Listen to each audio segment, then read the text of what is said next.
Hello అండి. Welcome to Sriphala vlogs. ఎలా ఉన్నారు మీరందరూ? మేము బాగున్నాము. మీరు కూడా బాగున్నారని అనుకుంటున్నాము. ఇవాళ మేము గోధుమ పిండితో దోసలు వేసానండి. ఈ గోధుమ దోసలు ఇన్స్టెంట్‌గా, ఇమ్మీడియేట్‌గా చేసుకోవచ్చండి. చాలా సింపుల్‌గా చేసుకోవచ్చు. ముందుగా నేను గోధుమ దోసలు చేయడానికి ఒక బాండ్లీ పెట్టుకున్నానండి. అందులో ఆయిల్ వేసి, ఆయిల్ హీట్ అయిన తర్వాత ఆవాలు వేశాను. ఆ తర్వాత ఎండుమిరపకాయలు వేసుకుంటున్నానండి. దీనికి పచ్చిమిరపకాయల కంటే కూడా ఎండుమిరపకాయలే చాలా టేస్టీగా ఉంటుంది. అలాగే జీలకర్ర, శనగపప్పు యాడ్ చేశాను. శనగపప్పు కొంచెం క్వాంటిటీ ఎక్కువగానే తీసుకున్నాను. శనగపప్పు దోస మధ్యలో అక్కడక్కడ పంటికి తగులుతూ ఉంటే చాలా టేస్టీగా ఉంటుంది. ఇవి ఫ్రై అయిన తర్వాత ఇందులో కొద్దిగా ఉద్దిపప్పు యాడ్ చేశాను. కరివేపాకు, ఇంగువ ఇవి వేసి ఒకసారి ఫ్రై చేశాను. ఇవి ఫ్రై అయిన తర్వాత ఇందులో ఉల్లిపాయలు యాడ్ చేస్తున్నాను. నేను తీసుకున్న క్వాంటిటీ గోధుమ పిండికి ఇక్కడ నేను ఒక 3 ఉల్లిపాయల దాకా వేస్తున్నాను. ఈ ఉల్లిపాయలు వేశాక ఇవి బాగా గోల్డెన్ బ్రౌన్ కలర్ వచ్చే వరకు వీటిని ఫ్రై చేయాలండి. ఈ ఆనియన్స్ బాగా వేగిన తర్వాత ఇందులో కొత్తిమీర కొద్దిగా యాడ్ చేసుకొని స్టవ్ అయితే ఆఫ్ చేసేస్తున్నానండి. గోధుమ పిండి కలిపే లోపల ఇది చల్లారుతుందండి. కాబట్టి నెక్స్ట్ నేను గోధుమ పిండి కలుపుకుంటాను. ఇక్కడ నేను 2 కప్స్ గోధుమ పిండికి 1 కప్పు బియ్యం పిండి తీసుకుంటున్నానండి.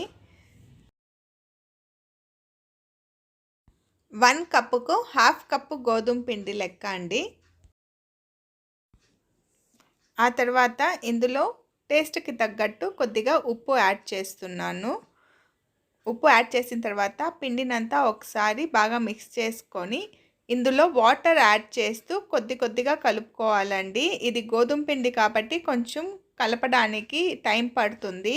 అది బబుల్స్ లేకుండా మనం మామూలుగా రవ్వ దోశకి పిండి కలుపుకుంటాం కదండి, అలా కలుపుకోవాలి. మరీ రవ్వ దోశ అంత లూజ్గా కాకుండా కొంచెం థిక్గా కలుపుకోవాలండి. ఇందులో వాటరు ఒకేసారి కాకుండా కొద్దిగా యాడ్ చేస్తూ మిక్స్ చేయాలండి. నీళ్లు ఎక్కువగానే పడుతుందండి. నేను ఈ పిండి కలపటానికి 2.5 చెంబుల వాటర్ అయితే యాడ్ చేశాను. ఓ పెద్ద గ్లాస్తో అయితే అప్రాక్సిమేట్గా ఒక 4 గ్లాసెస్ వాటర్ దాకా పడుతుంది. ఎప్పుడైనా వెరైటీగా టిఫిన్స్ చేసుకోవాలి అనుకున్నప్పుడు ఇలాంటివి ట్రై చేయొచ్చండి. చాలా ఇన్స్టెంట్గా అయిపోతుంది. ఇది ఫర్మెంట్ కూడా అవ్వాల్సిన అవసరం లేదు. ఇమీడియట్గా పిండి కలిపిన వెంటనే దోశలు పోసుకోవచ్చు. నానబెట్టాలి అట్లాంటివంతా ఏం లేదు. ఇందులో మైదా అలాంటివి కూడా ఏం యాడ్ చేయట్లేదండి. టోటలీ హెల్తీ, జస్ట్ బియ్యం పిండి, గోధుమ పిండి అంతే యాడ్ చేసాము. అండ్ టేస్ట్ కూడా చాలా బాగుంటుందండి. మీరు గోధుమ పిండే కదా అని అనుకుంటాము, కాకపోతే టేస్ట్ ఎక్సలెంట్గా ఉంటుంది. ఒకసారి తప్పకుండా ట్రై చేయండి. అదే ఈ రెసిపీని ఏకాదశికి చేసుకోవాలి అనుకుంటే బియ్యపిండి అలాగే ఆనియన్స్ వేయకుండా చేసుకోవచ్చండి. ఉద్దిపప్పు కూడా వేయకూడదు ఏకాదశికి. సో అవి అవాయిడ్ చేసి నార్మల్గా ఇలా కలుపుకొని అలా కూడా దోశలు పోసుకోవచ్చండి. ఇలా పిండి మొత్తం కలిపిన తర్వాత ఇందులో కొద్దిగా వాటర్ యాడ్ చేస్తున్నానండి. పిండి మరీ థిక్గా ఉంది అని కొంచెం వాటర్ యాడ్ చేశాను. వాటర్ యాడ్ చేసిన తర్వాత ఇందాక ఫ్రై చేసి పెట్టుకున్నాం కదండి ఆనియన్స్, శనగపప్పు అవి ఇందులో యాడ్ చేస్తున్నాను. అవంతా ఇందులో యాడ్ చేసిన తర్వాత ఒకసారి బాగా మిక్స్ చేసుకొని ఆ తర్వాత దోశలు వేసేసుకోవడమేనండి. దీన్ని నానబెట్టాల్సిన అవసరం ఏం లేదు. ఇక్కడ నేను దోశ తవా పెట్టానండి. పెట్టి బాగా హీట్ అయిన తర్వాత దోశను పోస్తున్నాను. మనం మామూలుగా రవ్వ దోశ ఎలా వేసుకుంటామో అలాగే వేసుకోవాలి. వేసుకున్న తర్వాత కొద్దిగా ఆయిల్ వేసి 2 సైడ్స్ కూడా ఫ్రై చేస్తున్నాను. దీనికైతే పర్టికులర్గా ఒక కాంబినేషన్ చట్నీ అని కానీ ఏం అవసరం లేదండి. ఎందుకంటే ఇందులోనే మిరపకాయలు అక్కడక్కడ తగులుతూ ఉంటాయి అండ్ స్పైసీగా బాగుంటుంది.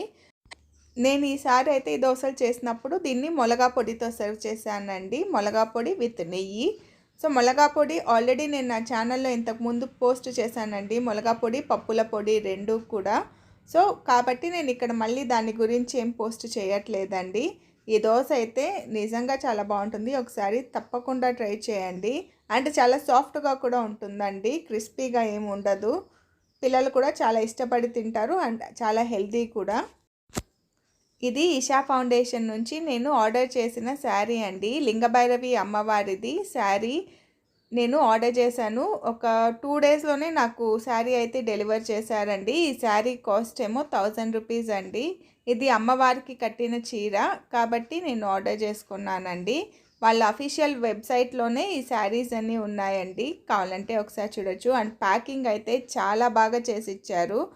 అండ్ మామూలుగా మనల్ని చీరల్ని కవర్లో పెట్టిస్తారు కదండి, ఇక్కడ చూసారా జై భైరవి దేవి అని ఇలా ఒక బ్యాగ్లో ప్యాక్ చేసి ఇచ్చారు శారీ. అండ్ బ్యాగ్ కూడా చాలా బాగుంది. ఇది క్లాత్ బ్యాగ్ అండి, చాలా బాగుంది. అండ్ నేను తీసుకున్న శారీ కూడా మీకు చూపిస్తాను. గ్రీన్ కలర్ కాంబినేషన్లో ఉందండి ఈ శారీ. అండ్ పైన ఒక బార్డర్, కింద డిఫరెంట్ కలర్ బార్డర్ వచ్చింది. రెండు సైడ్ కూడా డిఫరెంట్ బార్డర్స్ వచ్చాయి. కింద బార్డర్ ఏమో గ్రీన్ షేడ్లో ఉంది, పైన బార్డర్ ఏమో రెడ్ షేడ్లో ఉంది. ఎలా అయినా కట్టుకోవచ్చు. ఈ శారీ ప్యూర్ కాటన్ శారీ అండి. ఈ శారీకి షిప్పింగ్ ఛార్జెస్ కూడా ఏం లేవండి. మీకు ఈ శారీ నచ్చిందా? నచ్చితే కమెంట్ సెక్షన్లో చెప్పండి. మీకు ఈ వీడియో నచ్చిందని అనుకుంటున్నాను. నచ్చినట్లయితే లైక్, షేర్ అండ్ సబ్స్క్రైబ్ చేయడం మాత్రం మర్చిపోకండి. థ్యాంక్ యూ ఫర్ వాచింగ్ అండి. నా నెక్స్ట్ వీడియోలో మళ్ళీ కలుద్దాం. బాయ్.